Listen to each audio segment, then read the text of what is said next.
Let's see some advanced video properties here right now. Let's begin with the cutout effect. And there are basically two different ways of doing it inside Capcut. The first one is the auto cutout, in which Capcut just tries to understand the borders of what's the main subject of that clip and cuts all the rest.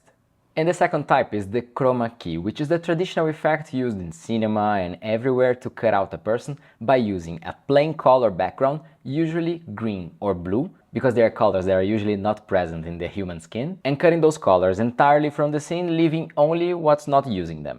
Let me show you.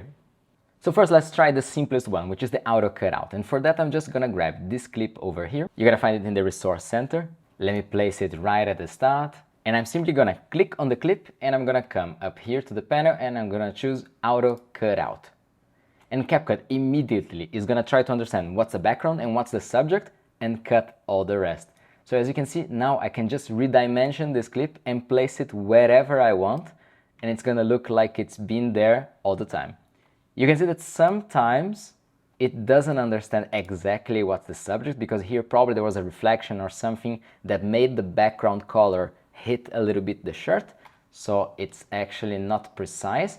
But what you can do in this case is just come up here and drag this down a little bit and just hide the parts that don't work that well. But mainly 99% of the job is done automatically for you.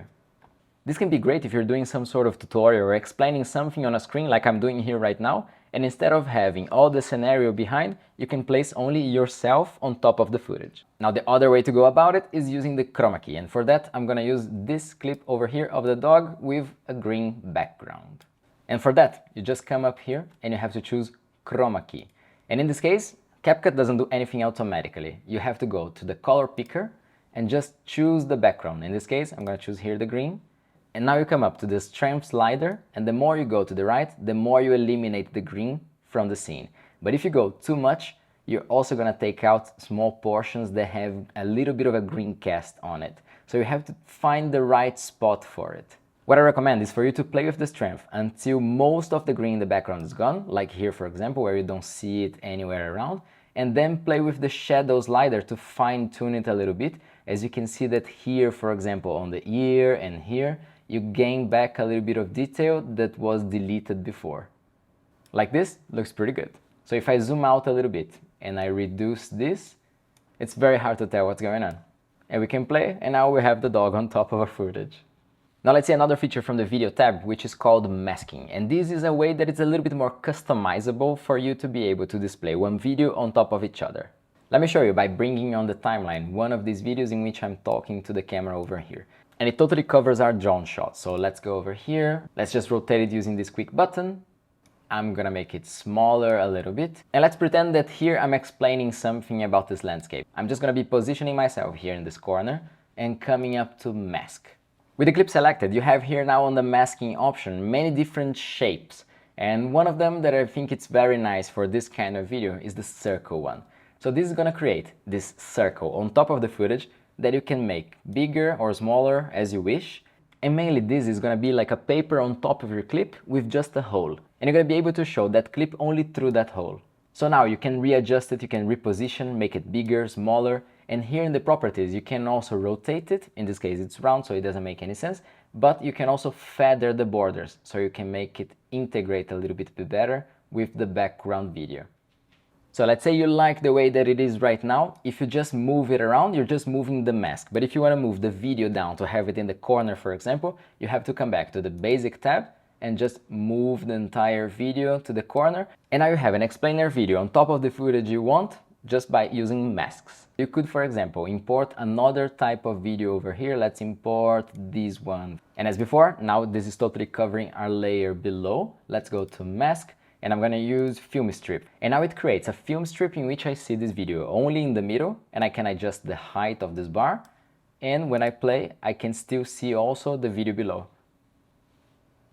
And you could have film strip, you could have circle, rectangle, you could make it in the shape of a heart or on the shape of a star. You're the director here. Another way that would make a little bit more sense would be the split one. And I'm only going to remind you that if you look here in the corner, you see that we have the diamond shapes over here, which means keyframes. So if you wanted to animate this mask, you could also do that. Another tip is that you can also invert the mask. So in this case here, for example, I applied the mask to this one, and the part that shows is the one on top. But if I wanted it to be the opposite, you can come up to this small button over here and just click reverse, and now it's gonna show the bottom part of that clip and on the upper part what's below. And this works for all the masks. Let's talk a little bit about beauty enhancements, and the artificial intelligence of the software about this is just totally insane. To access this panel, you can come up here and just click on Enhance, and now you have many different options. They're all unmarked. Let's go one by one. On face, you're gonna have many different options like evening out the skin, smoothing the skin, and you can see that it makes a lot of difference. It goes from very plasticky to more natural. So you can find a place in between that you like. You can go brightening the face if it's necessary. Teeth whitening is also insane in this. You can go to the right and just make it totally false, but you can find a spot in between that looks very good. Skin tone is a pro function, but it's also amazing. Let me show you. If you wanted to completely transform the tan of the model, you could just click one of these and they all actually look quite natural. It's incredible.